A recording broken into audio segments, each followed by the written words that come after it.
what you have left from the Rise games. As the game comes along, he just becomes kind of like a machine gun, and he can blow people up. I mean, he has insane burst if he gets his combo off, so there's a lot of these picks on the side of Live Sandbox that can like run into you, and look to dive, as you're mentioning, is pretty much a full dive comp. And he can basically just like one-tap you if he gets you in the right spot, you know? So I really like this pick, actually, looking at the side of Live Sandbox, and I feel like they've prepared pretty well in this draft this time around. It's either as Live Sandbox, you 100-0 the Rise, or like he kites you out and you have a really big problem because you're engaging onto him, right? Like one of Rise's biggest weaknesses, and this might be, especially in the early game, might be a problem in lane. It's mid-Rise. We have had some top Rise players, obviously Keen being one of them. Here's a very early gank. The flash, very respectful from Fate. I love that, knowing that he could potentially be burst down and rooted down for quite a long time. If he... As a possible collapse might come through here. Yeah, Infernal Drake going to be very important for both of these teams, as here comes the engage. He's going to catch Canyon, and that will be the smite going the way of Kroko. So Live Sandbox able to get something going here. They even get the first blood onto their Azir, as well as the teleport away from Khan. So who actually execute the play well. They immediately take Canyon, who had no business being that far forward as they go in. Damwon are not messing around. They're going to get immediately onto this bot lane, and Root, he is going to hit that S rank. Ghost doesn't seem to care. He's just slowly chipping away with auto attacks. But then the problem is the backline doesn't mind you being close, right? Like, as long as Showmaker has his summoners available, he's still going to deal a lot of hurt. Possible collapse here, though. No. Effort just face checks here, and he gets caught out. Beryl and Ghost, really nice read. They're like, okay, you don't have any vision, so we can just wait for you and take you out. Nope. It's not going to amount to too much. We're going to see the engage here on a Beryl. He is going to be forced to use his ultimate early. Take a look at the top side, though. Teleport, not wasted, actually. He does get it off here, trying to engage onto Ghost, and Summit is pretty massive at this point in time. We're going to have this ultimate come out, and Beryl... No. Oh, man, you left your friend alone. As they'll look for more. Actually trying to come in here, and now Sion coming in from the back. Canyon will go down, and Beryl as well. Maybe they overextended here. At least Khan was able to get the one kill, but now you've got Root popping off here. Can they even kill the Sion? It looks eventually they will, but it did take quite a while, as I'm not sure why Damwon Kia stuck around that long, but I like how Live Sandbox were able to pounce on them there. Yeah. Oh, no, don't stand behind Baron. That's not good. No killer instinct here, but we have Showmaker, and we all know what Rise can do in this kind of situation. Here he comes! No. Looking to put up some big numbers, trying to nuke people behind the Baron, and there it is! They just grouped up for it like fish in a barrel. And there is nothing they can do to get away. They flash over the wall. Showmaker's like, yeah, good job, guys. Thanks for the big damage numbers. Really appreciate that. You know, I've stacked up my CS for just this moment. And now Damwon Kia say, well, it's our turn to take the Baron. Oh, Valdez, that is... You know, I wanted to see them flip it, but I think once Showmaker is there, you just need to try and turn. Because standing behind Baron, the damage augmentation as Tokyo Drift comes in, just distracting them. He doesn't actually need to do anything, just making sure that Kroko can't get in. Effort's getting in there. He's doing it. They actually killed the cow. You guys might get sick of it, but we're going to do it every single time. Just don't you worry.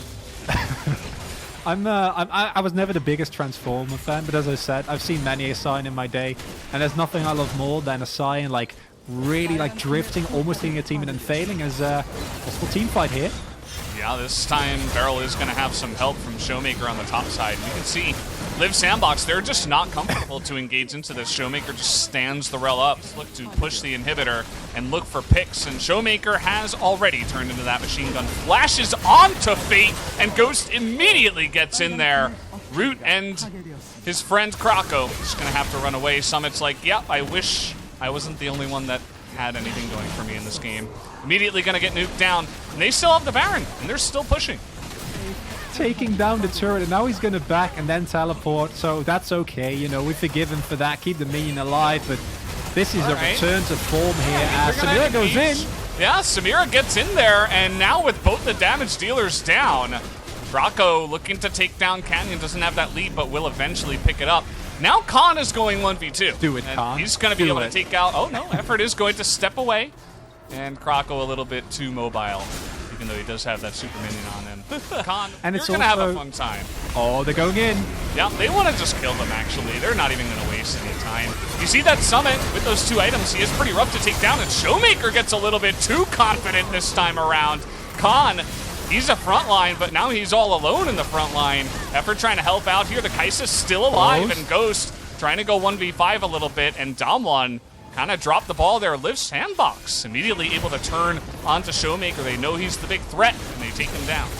Everyone who's ever played the Sodaki game has seen this one coming. You're doing so well, you're basically ending. Oh, is this number still 2 alive? Electric Boogaloo? Like, is this the Baron play where they get caught again? Or will Liv Sandbox be able to take it down this time? It looks like the answer will be no! It's gonna be Canyon with the steal! Throws up the thumbs up, and he doesn't even care if his team dies. He got the Baron. he's happy with it. But again, you're feeding these carries on the side of Liv Sandbox. And yes, the base in a little bit of trouble at this point in time as well. But the position advantage right now in favor of Damwon Kia. We do have a bit of a wraparound coming out now from Effort, but they just want to burst down the Baron, take the Mountain Soul, and then go into it. The engage comes out from Beryl. Immediately, Summit will go down, and Fate is just running away from the Kai'Sa. We also got Showmaker in a much better position this time around. Krako and Fate not able to do their damage at all. And that is going to do it. Looks like Damwon Kia pick up the Mountain Soul, and they will pick up the 2-0 tonight. Right, it's supposed to look, right? Like Damwon, they know how to do. They know how to play the game. They know what to do. They're literally the best team in the world at the moment.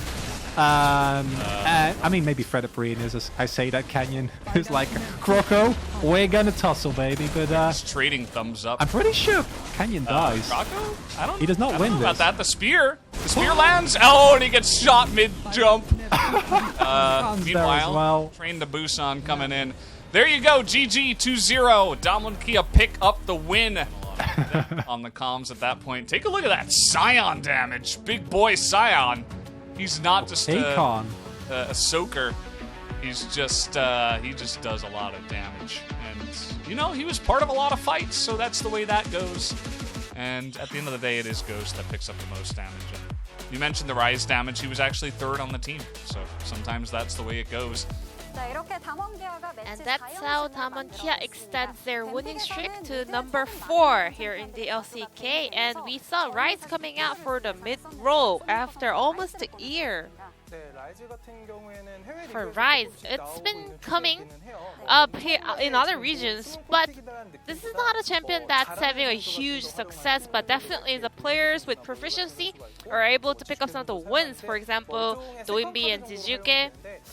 So this is not one of the viable picks coming into the mid lane. It can also be a champion that can actually take a position of Victor here in the LCK as well. And Damwon Kia was able to actually make a very perfect map play based on their bottom lane priority. So Rise was able to actually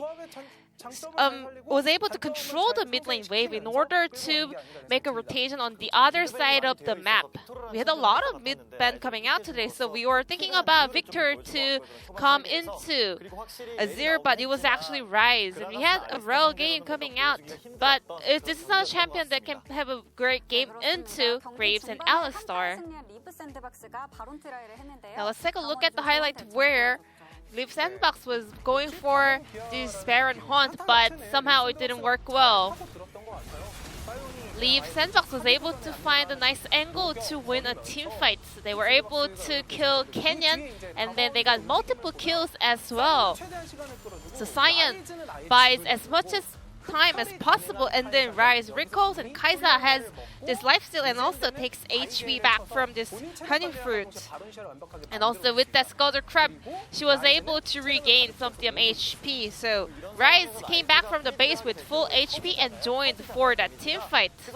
Rise can do massive AoE damage, so we can see that a lot of Liv Sandbox players actually get just stuck in this Baron pit, and Samira had this very critical skill that can actually neutralize a lot of the AoE damage, but actually Root was not able to block anything. And then even though Root has her dash, well, Nidalee was too late giving her the range, so Samira could not tag along and she just died in that Baron pit. So even though Tamon Kia was really behind in that situation, they had this full information about the potential play coming out from the opponents, and they had this presence of mind to deal with this kind of rough situation. And let's take a look at another highlight where Leaf Sandbox once again won the team fight but lost their Baron. I had some bad feeling about this as well. Effort was just going for a stroll and just got chunked down. Effort, because he even had his flash up, he could just go in to mark that Graves, and Graves was one level up compared to Nidalee, and Kenyon smited at 849 when his smite does 850 damage and Nidalee had 800 for her Baron smite damage, which means Kenyon made a perfect calculation and incredible mechanics. Well, Leaf Sandbox was also able to turn that fight around. However, we also want to point out that fantastic play coming out from Kenyon with that smite competition. Even though they won the fight, they were not able to snowball based on the Baron power. And then in the following up team fight, they actually fell apart by the power of Tamon Kia, and the POG will go over to Showmaker on that Rise pick back on the Rift after a year here in the LCK.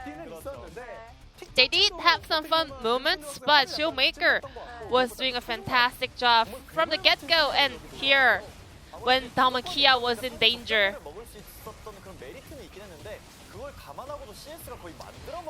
Well, we saw a lot of farming hack chat coming up, getting spammed here in the LCK channel because of his crypt score. Unbelievable amount of CS farmed by this mid laner. Coming up in 2021, Rise is having a lot of change in terms of his itemization, and the playstyle has been shifted a little bit, but still, Rise is a really good champion that can actually make ganks happen. So Showmaker was able to capitalize some of those power that this champion has. And Rel was looking for some huge flank angle, but that was not that effective because Rel can find a huge synergy when she's actually nearby the teammates. And tying up the POG standing with Kwan, his teammates, and Chovy is still on top with 600 POG points. And there's no bottom players on the POG standing, which means the meta is a little bit not the best spot for the bottom duos, but still, Tamon Kia was having a fantastic job, but we have a bit of a controversial POG for this POG, and Gorilla was put in awe by the Showmaker's crypt score, so let's invite the players, the POG on the side of Tamon Kia, Beryl, and Showmaker.